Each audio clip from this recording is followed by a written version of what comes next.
আসসালামু আলাইকুম এভরিওয়ান। আরেকটা ভিডিও নিয়ে চলে আসলাম। এখানে আরেকটা সুন্দর একটা প্রবলেম করাবো, যেটা মোটামুটি আমাদের বোর্ডে, টেস্ট পেপারে বিভিন্ন জায়গায় এই সমস্যাটা নিয়ে অনেকে আমাকে পাঠাইছে হোয়াটসঅ্যাপে যে প্রবলেমটা ভাই একটু সলভ করে দেন। তো প্রবলেমটা খুবই সুন্দর, আমি ক্লাসে এটা অনেক সুন্দরভাবে করানো হয়েছিল, তারপর অনেক হয়তোবা মিস্টেক করছে, হয়তো বুঝতে পারে নাই, হয়তোবা ক্লাস মিস করছে। তো প্রবলেমটা আমি আরেকবার সুন্দর করে দেখাচ্ছি। সেটা হলো আমরা নর্মালি কি কেপি, কেসি, প্রমাণ, প্রতিপাদন যেগুলো, এগুলো আমরা কি ডিটেলসে শেখা হয়েছে। Del N equal to zero, del N less than zero, del N greater than zero, এই তিনটার জন্য আমি যত প্রমাণ আছে তিনটার উপরেই, এই তিনটা ক্যাটাগরিতে পড়বে। ঠিক আছে, তো এই প্রমাণগুলো আমরা প্রতিপাদন করা শিখছিলাম। ঠিক আছে, প্রতিপাদন করা শিখছি। এখন প্রতিপাদন করার পরে আমার একটা কোশ্চেন আসে যে একটা বিক্রিয়া দিয়ে দিবে, বিক্রিয়া দিয়ে বললো যে এই বিক্রিয়ার জন্য চাপের চাপ যদি আমি বাড়াই বা কমাই, অথবা আয়তন যদি আমি বাড়াই অথবা কি কমাই, সেক্ষেত্রে বিয়োজন মাত্রার কিরূপ পরিবর্তন হবে। এখন এইটা দুই টাইপের কোশ্চেন হইতে পারে। একটা কোশ্চেন হলো গিয়ে যে চাপের মান দেওয়া আছে, ইনিশিয়ালি চাপ ধরো দেওয়া আছে 2 ATM। এখন বলো চাপের মান ম্যাথ আসে কিভাবে, যে চাপ 2 ATM দেওয়া আছে প্রাইমারি অবস্থায়, তো চাপের মান অর্ধেক যদি করি সেক্ষেত্রে বিয়োজন মাত্রার কিরূপ পরিবর্তন হবে, চাপের মান যদি আমি দ্বিগুণ করে দিই সেক্ষেত্রে কিরকম পরিবর্তন হবে। বা আয়তন দেওয়া আছে 2 লিটার, আয়তন অর্ধেক করলাম, আয়তন বাড়াইলাম, ডাবল করে দিলাম, সেক্ষেত্রে আমার বিয়োজন মাত্রার মানে পরিবর্তনটা কেমন হবে। এটা তো আমার মান দেওয়া থাকলে।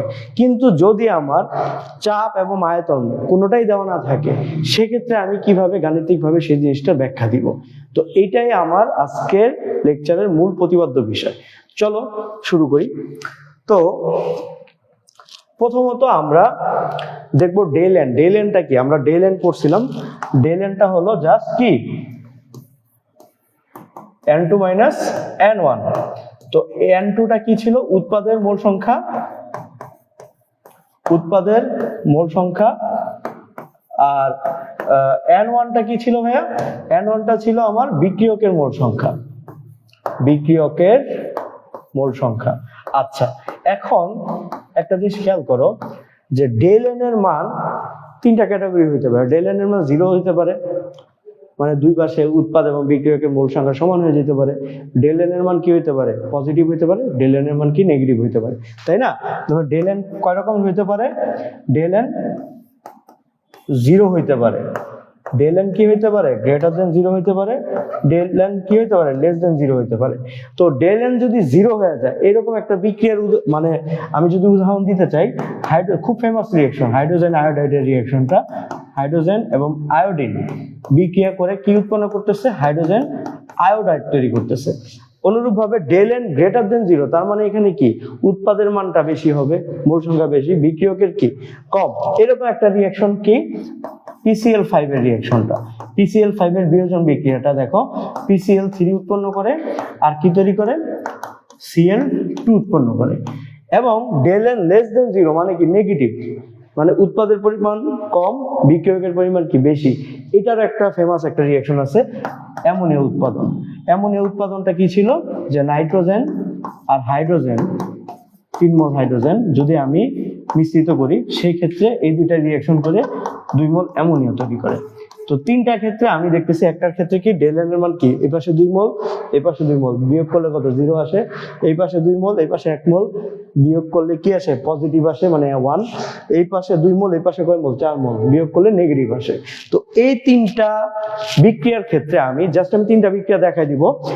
এটা দিয়ে যে কোনো কোশ্চেন আসলে তোমরা জাস্ট এই অ্যাপ্রোচে ম্যাথগুলো করে দিবা, ঠিক আছে? তো দেখো, ডেল এন এর মান যদি আমার 0 হয়, ডেল এন এর মান গ্রেটার দেন 0 হলে এবং ডেল এন এর মান লেস দেন 0 হলে চাপের মান যদি আমি হ্রাস বা বৃদ্ধি করি, অথবা কি আয়তনের মান হ্রাস বা বৃদ্ধি করি, সেই ক্ষেত্রে বিয়োজন মাত্রার কিরূপ পরিবর্তন হবে, গাণিতিকভাবে বিশ্লেষণ করো। তাহলে কোশ্চেনটা আমি লিখি, ডেল এন 0 অথবা ডেল এন কি গ্রেটার দেন 0 অথবা ডেল এন লেস দেন 0, মানে আমি অ্যাকচুয়ালি ডেল এন দ্বারা বুঝাচ্ছি এখানে বিক্রিয়াই দেওয়া থাকবে, একটা নির্দিষ্ট বিক্রিয়া, কিন্তু যেই বিক্রিয়াই দেখ এই তিনটা ক্যাটাগরির বাইরে কোনো বিক্রিয়া নেই, ঠিক আছে? তো এত এর জন্য ডেল এতর জন্য চাপের মান, চাপ বা আয়তন, দুইটা একবারই দিয়ে দিই, আয়তন হ্রাস বা বৃদ্ধি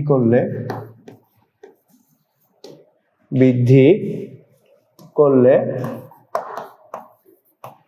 বিয়োজন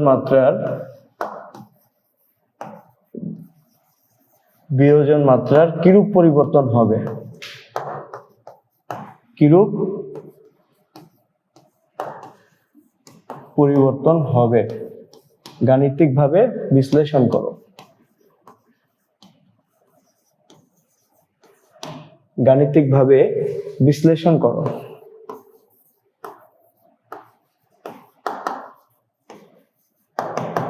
গাণিতিকভাবে বিশ্লেষণ করো। তাহলে আমার কি কোশ্চেনটা কি বুঝা গেছে? কোশ্চেনটা আমার বুঝতে পারছি। তো দেখো, প্রথমত চাপের প্রভাবটা আমার জানতে হবে। একটা সাম্য বিক্রিয়ায় চাপের প্রভাবটা কি হইতে পারে, চাপ বাড়াইলে কি হয়, কমাইলে কি হয়, এটা তো পরের বিষয়। আগে দেখতে হবে চাপের কোনো প্রভাব আছে কিনা। চাপের প্রভাব হওয়ার দুইটা শর্ত আছে, খুব ভাইটাল শর্ত। প্রথমত অবশ্যই কি হইতে হবে, বিক্রিয়ক এবং উৎপাদকে কি হইতে হবে, গ্যাসীয় হইতে হবে। কঠিন এবং তরলের ক্ষেত্রে কোনো চাপের প্রভাব নাই। যদি কঠিন এবং তরল থেকে থাকে তবে সেগুলো আমরা কাউন্ট করব না, সেগুলো বাদ দিয়ে যেগুলো গ্যাস আছে সেগুলোকে কাউন্ট করতে হবে। তাহলে এটা হলো ফার্স্ট শর্ত। সেকেন্ড শর্ত হলো উভয় পাশে মোল সংখ্যার পার্থক্য থাকতে হবে, মানে বিক্রিয়ক এবং মোল সংখ্যার মধ্যে একটা পার্থক্য থাকতে হবে। মানে ডেল এন এর মান কি হওয়া যাবে না, জিরো হওয়া যাবে না। যদি বিক্রিয়া ডেল এন এর মান জিরো হয় তাহলে চাপ দিলে কোনো দিক থেকে কোনো দিকে যাবে না, ঠিক আছে? তো এখানে যেহেতু ডেল এন জিরো, তার মানে এখানে কি এই বিক্রিয়া চাপের প্রভাব কি নাই। আমরা লাসাতিলের নীতি যদি দেখি, এই বিক্রিয়ায় চাপ বাড়াইলে বা কমাইলে কোনো সমস্যা হবে না, বিক্রিয়ার কোনো পরিবর্তন হবে না। মানে এমনি তো ডান থেকে বামে, বাম থেকে ডানে কোনো কিছু হবে না, উৎপাদ বাড়বেও না কমবেও না, ঠিক আছে? কিন্তু এই বিক্রিয়া ডেল এন এর মান কি গ্রেটার দেন জিরো, এই পাশে মোল সংখ্যা বেশি, এই পাশে মোল সংখ্যা কম, চাপ যদি আমি বাড়াই এদিক থেকে এদিকে চলে আসবে না ভাইয়া? এটা তো আমরা পড়ছি। তো চাপ বাড়াইলে উৎপাদ থেকে বিক্রিয়কের দিকে আসবে, মানে বেশি মোল সংখ্যা থেকে কম মোল সংখ্যা দিকে আসবে।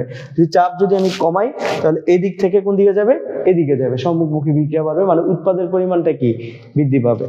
এই বিক্রিয়ার ক্ষেত্রে del N less than zero, এই বিক্রিয়ার ক্ষেত্রে আমি যদি চিন্তা করি এখানে এই পাশে বাম পাশে মোল সংখ্যা বেশি, ডান পাশে কি মোল সংখ্যা কি কম, তাহলে এই বিক্রিয়া আমি যদি চাপ বৃদ্ধি করি তাহলে বাম থেকে ডান দিকে অগ্রসর হবে, মানে উৎপাদের পরিমাণ বৃদ্ধি পাবে। তার মানে এই দুইটা বিক্রিয়ার ক্ষেত্রে চাপের প্রভাব আছে, এটার ক্ষেত্রে কি নাই। কিন্তু এটা আমি গাণিতিক ভাবে দেখাইতে হবে, ঠিক আছে?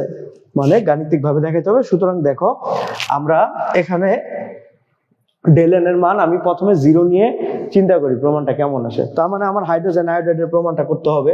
তাহলে ডেল এন জিরো, এটার বিক্রিয়াটা কোনটা, হাইড্রোজেন আর কি আয়োডিন বিক্রিয়া করে কি তৈরি করবে, হাইড্রোজেন আয়োডাইড তৈরি করবে, ঠিক আছে?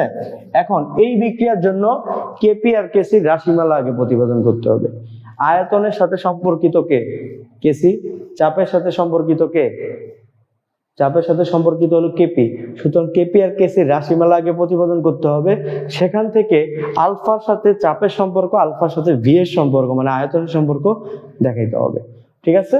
তাহলে আমরা প্রথমত এই রিঅ্যাকশনের জন্য চিন্তা করি। ইনিশিয়াল মোল কত, এটা 1, এটা কত 1, এটা কত 0, চেঞ্জেস কতটুকু হচ্ছে, কত মোল বিয়োজিত হচ্ছে, এটা ধরলাম আমি আলফা পরিমাণ বিয়োজিত হয়, এটাও কি 1 মোল, তাহলে 1 আলফা, 2 মোল হলে কি 2 আলফা হইতো। উৎপন্ন হচ্ছে কত, এটা 2 আলফা পরিমাণ, যেহেতু এটা 2 মোল উৎপন্ন হচ্ছে তাই 2 আলফা। ইকুইলিব্রিয়ামে থাকে কত, ইকুইলিব্রিয়ামে মোল সংখ্যা হলো অবশিষ্ট, শুরুতে যা ছিল ইনিশিয়ালি সেটা থেকে যতটুকু বিয়োজিত হয়ে গেছে সেটা বাদ দিতে হবে, মানে কি 1 মাইনাস আলফা, এখানেও কি 1 মাইনাস আলফা, এটা কত 2 আলফা। এখন আমি বের করব কি, এখন আমি বের করব কেসি এর রাশিমালা।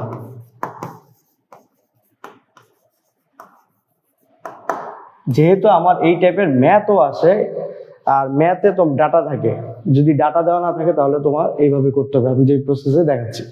তো কেসি রাশিমালা প্রতিপাদন করতে হলে আমার কি লাগবে, কেসি তো আমার কি, কেসি আমি এর আগেও পড়াইছি, একটা ভিডিওতে দেওয়া আছে, চেক করে নিও যে কেসিটা হলো আমার কি ঘনমাত্রা হিসাব করি, তাই না?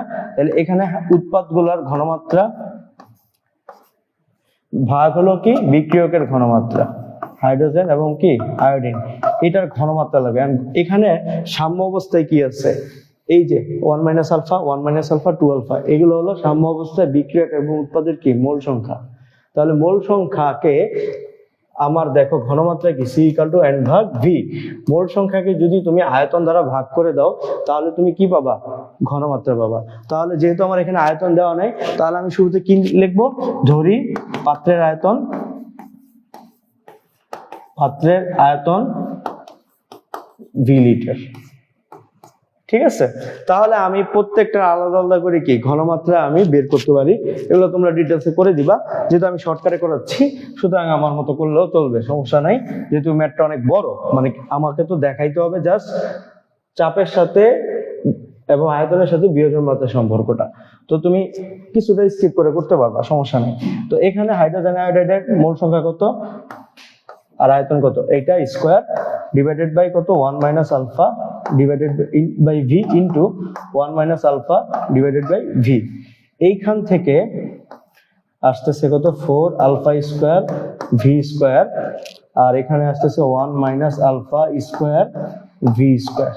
তাহলে এইখান থেকে আমি পাচ্ছি 4 alpha square V square into V square 1 minus alpha square. ঠিক আছে, তো এইটা থেকে এই ভি স্কোয়ার কাটা যায়, থাকতেছে কি finally 4 alpha square 1 minus alpha square, এটা পাইতেছে। ঠিক আছে, এখন খেয়াল করো কেসির সমীকরণ কি পেলাম আমি, কেসির সমীকরণ পাইলাম আমি 4 alpha square divided by 1 minus alpha তার হোল স্কোয়ার। এখন এই যে আলফা বিয়োজন, এই বিয়োজনটা কি একের তুলনায় অত্যন্ত নগণ্য, অনেক তুলনায় কি আলফার মানটা অত্যন্ত নগণ্য। অতএব 1 মাইনাস আলফা যে মানটা আছে এই মানটাকে 1 হিসাবে গণ্য করা যায়। তাহলে এইখান থেকে পাই আমি কি কেসি ইকুয়াল টু, আমার এই পর্যন্ত কিন্তু অ্যাকচুয়ালি ডেরিভেশন শেষ, আমরা যে ম্যাথগুলো প্রতিপাদন করি এখান থেকে আমাকে আরেকটু আগায়া স্টেপটা মানে আরেকটু কমপ্লিট করতে হবে, আলফার মানটা বের করতে হবে। এই পর্যন্ত তো আমি প্রমাণ করে ফেলছি, এখন এখান থেকে আমাকে আলফার মানটা এক্সট্রাক্ট করতে হবে। তো দেখো কেসি ইকুয়াল টু কি লেখা যায়, 4 আলফা স্কোয়ার ডিভাইডেড বাই কত 1 ধরে নিয়েছি। তাহলে KC equal to 4 alpha square, alpha square সমান সমান কি KC by 4, alpha equal to কি রুট ওভার কেসি বাই 4। আচ্ছা, এখানে দেখো আলফা কেসির মানটা কি কনস্ট্যান্ট, 4 এর মানটাও কি কনস্ট্যান্ট, এখানে কি কোনো ভি আছে, আয়তন আছে, আয়তন তো আগের পেজে কি কাটাকাটি চলে গেছে, আয়তন নাই। তার মানে কি আলফা এখানে কি আয়তনের উপরে কি নির্ভরশীল, অবশ্যই না। তার মানে কি এখানে বিয়োজন মাত্রা, অতএব লেখা যায় বিয়োজন মাত্রা মানে কি আলফা আয়তনের উপর নির্ভরশীল নয়, আয়তনের উপর নির্ভরশীল নয়। কখন, যখন ডেলিনিটর 0 হলে। ঠিক আছে, বুঝতে পারছি। তার মানে এখানে আয়তন তুমি বাড়াও বা কমাও, বিয়োজন মাত্রায় কোনো কি হবে না, পরিবর্তন হবে না। ঠিক আছে, আচ্ছা এখন দেখো, এখন এখান থেকে আমি আসি, এখন দেখো আমাকে বের করতে হবে কি এই বিক্রিয়ার জন্য আমাকে এবার কেপির রাশিমালাটা প্রতিপাদন করতে হবে, কেপি। ঠিক আছে, তো কেপির রাশিমালা প্রতিপাদন করতে হলে আমাকে কি লাগে, কেপির রাশিমালা প্রতিপাদন,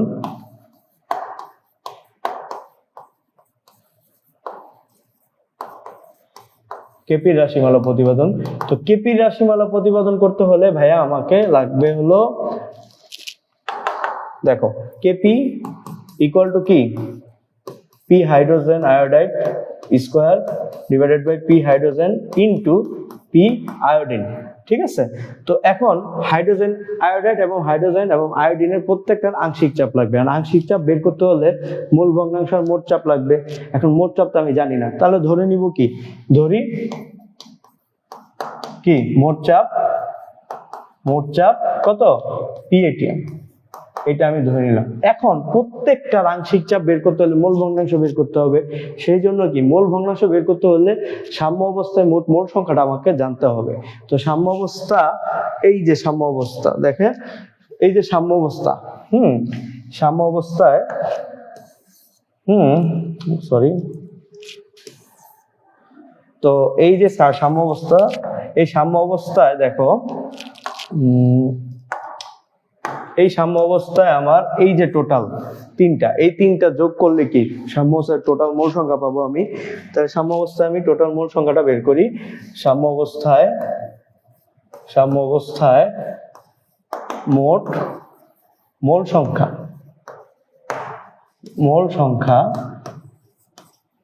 সমান সমান 1 minus alpha plus 1 minus alpha plus 2 alpha. তাহলে এখান থেকে দেখো তো এই -2 আলফা -2 আলফা কাটা 1 1, তাহলে কত থাকে? 2 থাকে। 2 থাকে। তাহলে আমার প্রত্যেকটার আমি মোল ভগ্নাংশ বের করতে পারবো না? হাইড্রোজেন আয়োডাইডের মোল সংখ্যা কত? 2 আলফা বাই কত, মোট কত 2 ইনটু কত পি। আমি যদি এটাকে স্কোয়ার দ্বারা, এখন মানে হোল স্কোয়ার দেওয়া আছে, কাটাকাটি করে আলাদা নিতে পারি, সমস্যা নাই। হাইড্রোজেনেরটা কত 1 মাইনাস আলফা বাই 2 ইনটু কত পি, এটা নিলাম। আর এটা কত 1 মাইনাস আলফা বাই 2 ইনটু কত পি। এইখান থেকে এখন সিম্পলিফাই করি, 2 2 কাটা, তাহলে থাকতেছে কি উপরে থাকতেছে শুধু আলফা স্কোয়ার পি স্কোয়ার, নিচে থাকতেছে কত 4 গুণ করে দিলাম 1 minus alpha square into P square. এখন দেখো পি স্কোয়ার কাটা যায় থাকতেছে কি alpha square divided by alpha square into 4 by 1 minus alpha square সমান 4 alpha square divided by 1 minus alpha whole square. এটা থাকতেছে। তার মানে আমার কেসি সমীকরণটা কি পেলাম আমি? কেপির সমীকরণটা আমি এখান থেকে পাচ্ছি 4 alpha square divided by 1 minus alpha whole square. যেহেতু এখানে আমার কি সেম, আলফাটা অনেক ছোট, সুতরাং 1 মাইনাস আলফা এটা হয়ে যাবে কি 1। ঠিক আছে, তাহলে আমার কেপি সমান সমান কি লেখা যায়? 4 আলফা স্কোয়ার। তাহলে এখান থেকে আলফা স্কোয়ার সমান সমান কি লেখা যায়? কেপি বাই 4 লেখা যায়। Alpha equal to root over KP by 4। এইখানে দেখো একটা জিনিস, প্রমাণ কিন্তু এখানে শেষ, কিন্তু আমার এখানে খেয়াল করে দেখো যে আলফা এখানে কি কেপি আর 4 আছে, এখানে কি কোনো পি আছে, প্রেসার আছে? নাই। তার মানে আলফাটা প্রেসারের উপরে কি, এখানে প্রেসার টার্মই নাই। তার মানে কি আলফাটা প্রেসারের উপরে কি এখানে নির্ভরশীল না। কারণ কি, এই যে প্রেসার তো কেটে গেছে না, ডেল এন যখন 0 হয় তখন কি চাপের কোনো প্রভাব নেই, বলছি না? দেখছো, গাণিতিক ভাবে করে দেখা যায়। তাহলে অতএব এখানে আলফা মানে কি বিয়োজন মাত্রা, তাই না? মানে বিয়োজন মাত্রা চাপের উপর নির্ভরশীল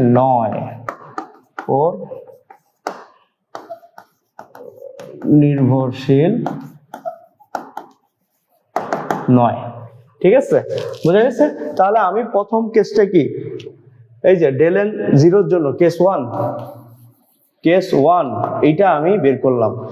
যখন আমার ডেল এন 0 তখন কি চাপের এবং আয়তনের পরিবর্তন করলেও বিয়োজন মাত্রার কি হয় না, কোনো পরিবর্তন হয় না। এই টাইপের যত বিক্রিয়া আছে যেখানে ডেল এন 0, সেখানে যদি বলে চাপের মান দেওয়া নেই, আয়তনের মান দেওয়া নেই, তোমার এইভাবে প্রসেস করে এসে আমি যেভাবে করে দিলাম এখানে এতটুকুতে প্রমাণ শেষ। তারপরে আমার এই প্রশ্নটুকু করে এইটা দেখাই দিতে হবে, আলফার মানটা অ্যাকচুয়ালি বের করতে হবে। ঠিক আছে, আলফার মানটা বের করলে আমার শেষ। আচ্ছা, তাহলে এবার আমি যাবো কিছু কেস 2-তে। কেস 2টা কি? কেস 2টা হলো আমার ডেল এন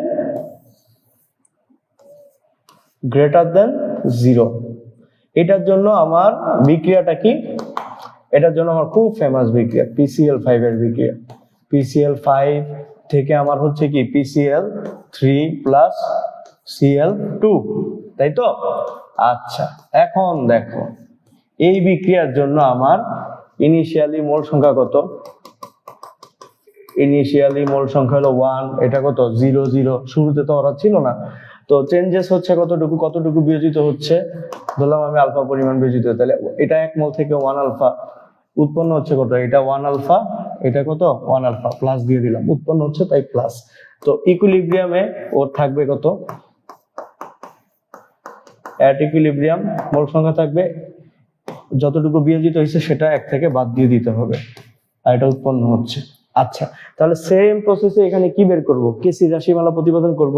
তাহলে কেসিটা যখন আমি বের করব, ধরি পাত্রের আয়তন কি, পাত্রের আয়তন নেই, দেওয়া নাই, যার জন্য আমি ধরে নিব পাত্রের আয়তন কি ভি লিটার, ভি লিটার। অতএব কেসি সমীকরণটা কি?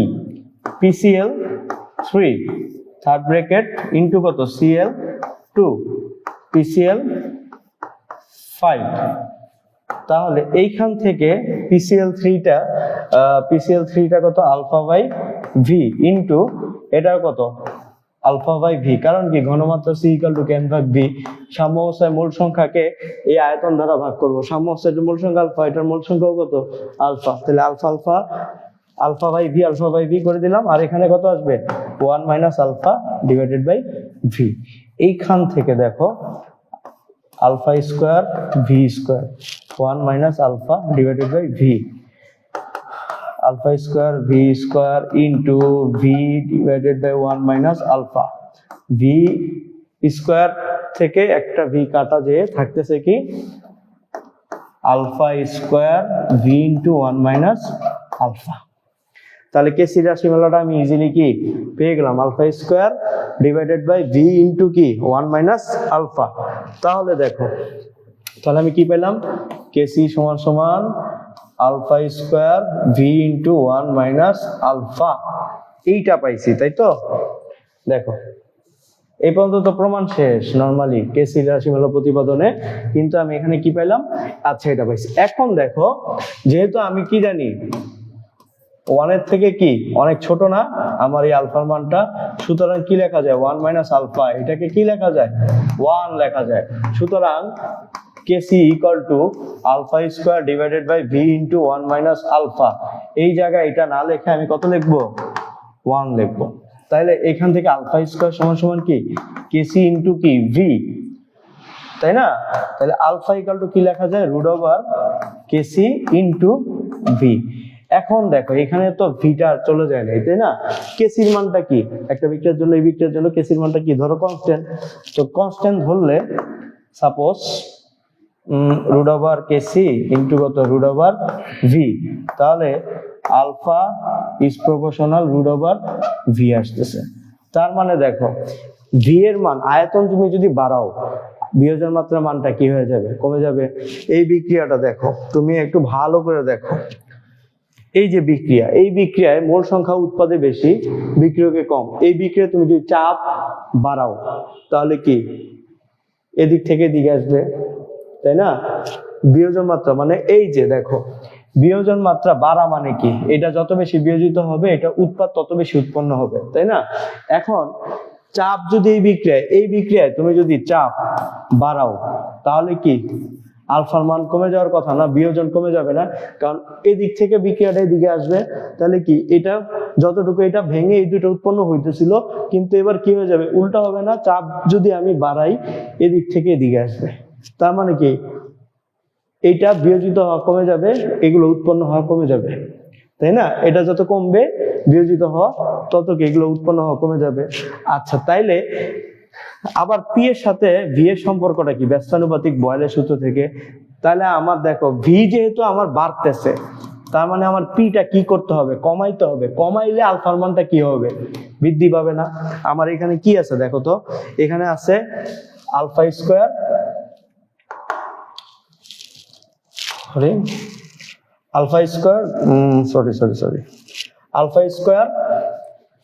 আলফার মান বাড়লে ভি এর মান বাড়াইলে যদি আমি ভি এর মান বাড়াই তাহলে আমার আলফার মান বাড়বে।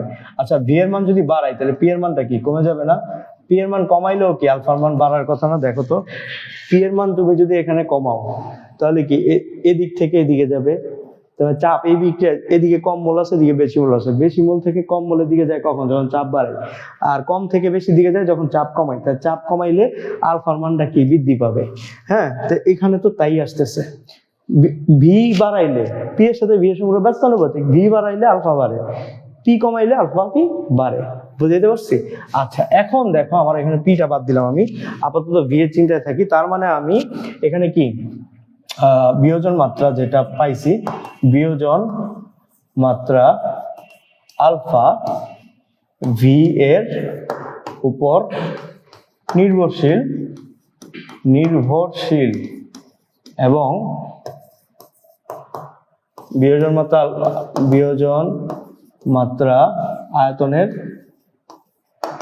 আয়তনের কি পাইছি, বর্গমূলের সমানুপাতিক পাইছি, বর্গমূলের সমানুপাতিক।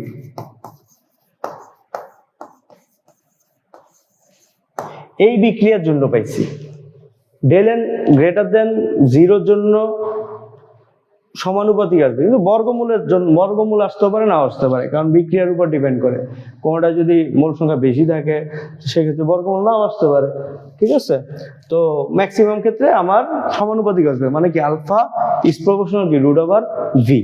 এখন আমি কেপিটা বের করি, ঠিক আছে? কেপি, তাহলে কেপি বের করতে হলে আমি নর্মাল প্রসেসে যাই, ধরি চাপ কত, চাপের মান, চাপ সমান পিএটিএম, এটা ধরে নিলাম আমি। হ্যাঁ, তাহলে সাম্য অবস্থায় মোট মোল সংখ্যাটা জানতে হবে। সাম্য অবস্থায় মোট মোল সংখ্যা, সাম্য অবস্থায় মোট মোল সংখ্যা কত দেখি, সাম্য অবস্থায় মোট মোল সংখ্যা কত, 1 মাইনাস আলফা প্লাস আলফা, তাহলে এখান থেকে কত আসতেছে, মাইনাস কাটা 1 প্লাস আলফা, ঠিক আছে? তারপরে দেখি আমি কি করা যায়। তাহলে অতএব কেপি সমীকরণটা কি, PCl3 ইন্টু PCl2 PCl5। তাহলে এখানে দেখো এটার মোল সংখ্যা কত, alpha divided by 1 plus alpha into P into alpha P 1 plus alpha, আর এখানে থাকতেছে কি 1 minus alpha 1 plus alpha into কি পি।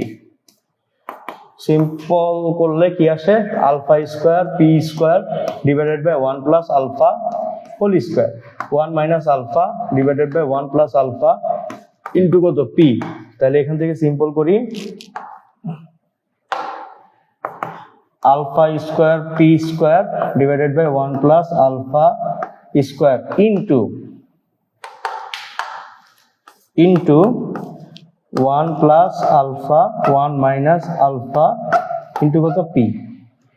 তাহলে এখান থেকে দেখো কেপি সমান সমান কি আসতেছে, এই আলফা 1 প্লাস আলফা আর আলফা স্কোয়ার থেকে একটা কাটা, এখান থেকে পি আর পি স্কোয়ার থেকে একটা কাটা, তাহলে থাকতেছে কি উপরে থাকতেছে alpha square P alpha square P, হ্যাঁ, আর নিচে থাকতেছে কি, নিচে থাকতেছে 1 প্লাস আলফা ইন্টু কি 1 মাইনাস আলফা, এটা থাকতেছে। এইখান থেকে আসে plus B into minus B করে দিলে 1 মাইনাস আলফা স্কোয়ার পি। এটা হলো আমার কি কেপি রাশিমালা। আচ্ছা, কেপি রাশিমালা তো পাইলাম, এখন আমার দরকার কি আলফার মান দরকার। তো আলফার মান বের করতে হলে আমি কি জানি, এখানে আলফার মানটা কি 1 এর থেকে অনেক ছোট, অতএব 1 মাইনাস আলফা স্কোয়ার, এটা হয়ে যাবে কি 1, ঠিক আছে? অতএব KP equal to alpha square P, এখান থেকে আলফা স্কোয়ার সমান সমান কি কেপি ডিভাইডেড বাই কত P, alpha equal to root over KP by P. অতএব কেপির মান তো কনস্ট্যান্ট, তাহলে alpha is proportional 1 by root over P. তাহলে আমার দেখো চাপের সাথে বিয়োজন মাত্রা সম্পর্ক কি, বিয়োজন মাত্রার সাথে চাপের সম্পর্ক কি, চাপের সম্পর্ক বর্গমূলের ব্যস্তানুপাতিক।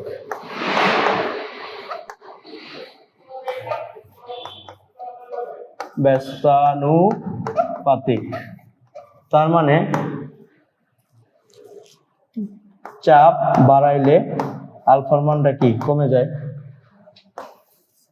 চাপ কমাইলে আলফার মানটা কি বেড়ে যায়। এই যে দেখো আমরা একটু আগে বলছিলাম না, এখানে চাপ কমাইলে আলফা বাড়ছে, চাপ কমাইলে আলফা বাড়ছে। তার মানে এটা হলো আমার যদি কেস 2টা যদি দেয়, যে কেস 2টা কি, যে ডেল এন এর মান গ্রেটার দেন কি 0। একটা এইচডব্লিউ দিয়ে দিই, এইচডব্লিউ দিয়ে এটা শেষ করি। যেহেতু কেস 2টা আমি করে দিলাম, কেস 1 কেস 2 করে দিচ্ছি, এখন তুমি কেস 3টা তোমরা নিজেরা করবা। কেস 3টা আমি লিখে দেই, case 3 del N less than 0 হলে, অর্থাৎ নাইট্রোজেন হাইড্রোজেন এটা থেকে আমার হচ্ছে কি অ্যামোনিয়া, এই বিক্রিয়াটির জন্য এই বিক্রিয়া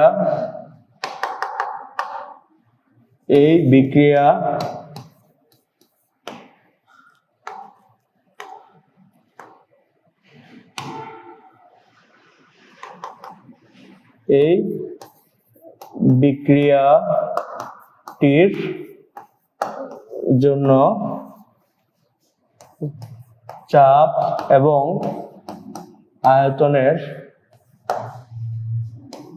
আয়তনের মান হ্রাস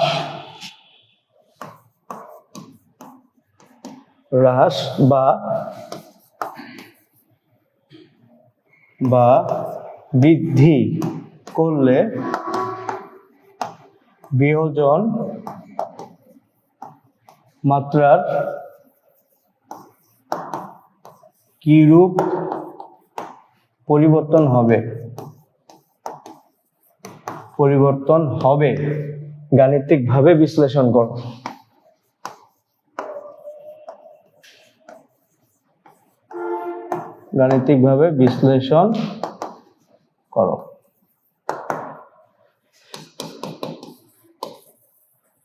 বুঝাইতে পারছি? এটা হলো আমার এইচডব্লিউ দিয়ে দিলাম, আর সুন্দর করে লিখে দিই এইচডব্লিউ। ঠিক আছে, তো দেখো এই যে আমরা আজকে দেখাইলাম, এখানে কি যদি আমি যে সামারিটা নিই, সামারিতে যদি দেখি যে মেইনলি আমরা কি পড়ছি, আমরা এই যে ডেল এন এর ভিন্ন ভিন্ন মানের জন্য তিনটাই তো মান, 0 লেস দেন 0 গ্রেটার দেন 0, এই তিনটা মানের জন্য আয়তন বা চাপ যদি হ্রাস বা বৃদ্ধি করি, সেক্ষেত্রে বিয়োজন মাত্রায় কিরূপ পরিবর্তন হয়। তো আমি 2টা করে দিচ্ছি, 3 নম্বর কেসটা আমি তোমাদেরকে করতে দিলাম। ঠিক আছে, এটা করে যদি কোনো প্রবলেম থাকে অবশ্যই জানাবা। ঠিক আছে।